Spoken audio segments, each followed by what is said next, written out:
video, you are going to learn about a super common mistake that people make with prepositional phrases, even when they speak really advanced English as a second language. In fact, even some of my international colleagues that teach English as a second language still make this mistake, but native speakers never make this mistake. So I'm going to show you what the mistake is, and I'm going to give you an easy way that you can remember how to eliminate this mistake so it becomes natural in your English speaking and your English writing to use the correct way. It's a beautiful day to learn English. My name is Raleigh. Let's begin. In this example, our prepositional phrase is where. It's after the subject. The prepositional phrase is after the subject. So we learned in English that the subject, verb, object have a specific order and they don't move. But a prepositional phrase can move to different places in the sentence. And most places are okay, but not all places. So that brings me to my second common mistake. It's a common mistake to put a prepositional phrase in the incorrect place. So I want to show you where to put a prepositional phrase, where not to put the prepositional phrase, and how to fix that mistake, all right? And how to easily remember where it goes. So we saw this sentence, the employees in the museum distributed paper. So in this example, the prepositional phrase is after what? The prepositional phrase is after the subject. And is this okay? Yes, this is okay, an okay position. This is a good sentence. Next example, the employees distributed paper in the museum. So now the prepositional phrase is where. Where is the prepositional phrase? It's after the object of the verb or at the end of the sentence. Is this position okay? This is a great position. In the museum, the employees distributed paper. Now, where is the prepositional phrase?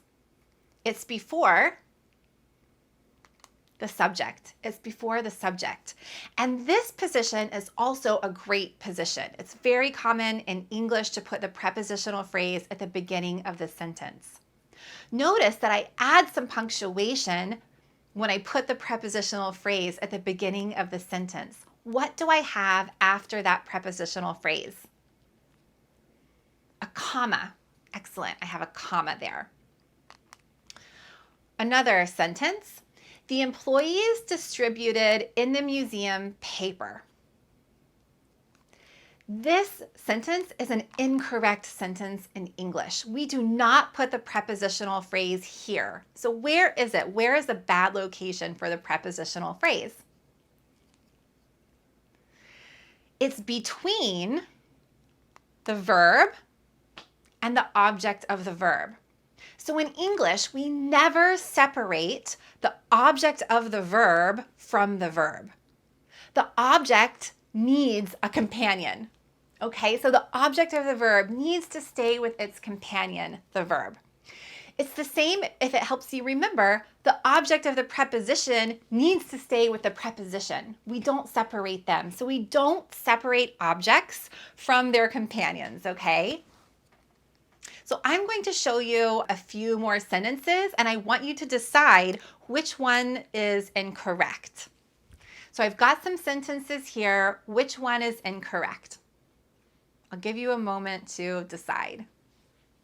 I want to pause this lesson for just a moment because since you're watching this channel, I know how much you want to sound natural and professional in your daily life. Would you like to be able to use the English that you're learning in this video and in my other sentence foundation lessons in your daily speaking and writing?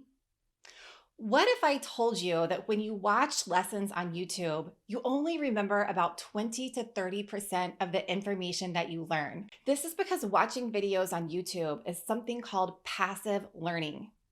You're hearing about information, you're seeing information, but you're not actually using what you're learning.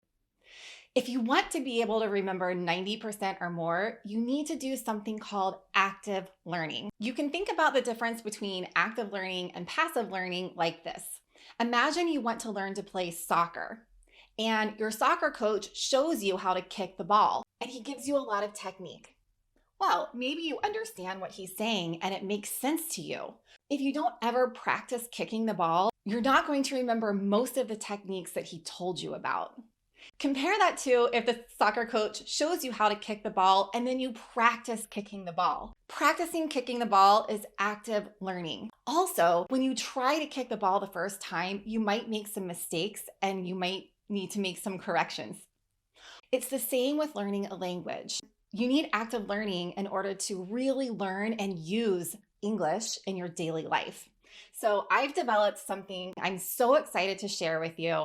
I have a complete course on the Sentence Foundation video series that you're watching on YouTube right now.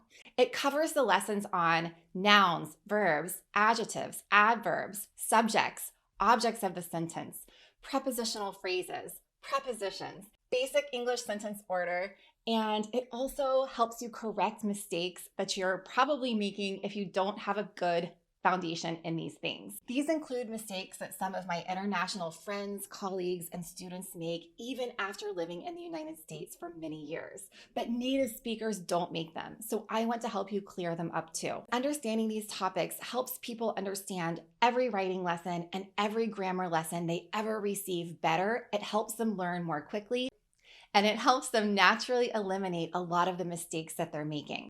Also, for a limited time, I'm offering a bonus, something extra if you buy the course.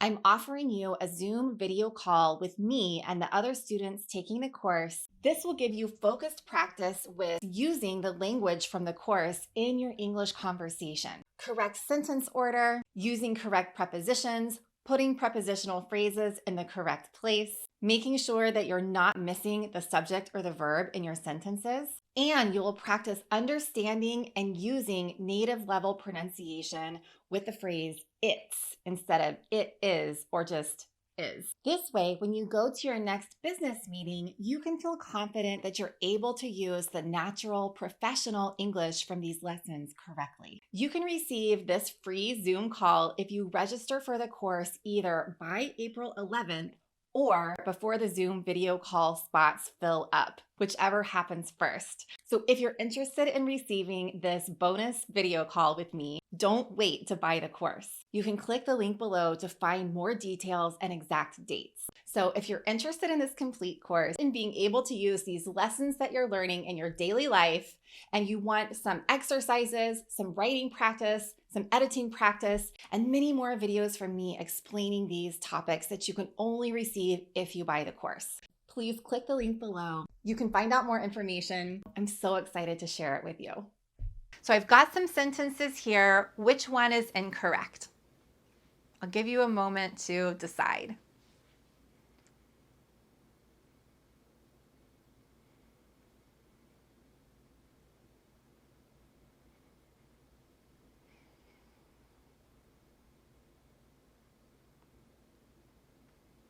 Did you decide? If you need more time, pause the video because I want you to decide yourself, okay? And I'm about to give you the answer, so pause the video now. I'm giving you the answer. The incorrect sentence is sentence C. Sentence C is incorrect because we just learned that we never separate objects from their companions. We do not separate the object of the verb from the verb, right? And this is a very common mistake that I hear from my students. Some of these rules are different in other languages. This might be okay in another language, but it's not okay in English. But let's look at one more example and let's decide if we think this one's okay. The cooks cooked at the restaurant. So in this sentence, we have cooked as our verb, and cook is also the name of the person, the chef, cooking. So that's the subject.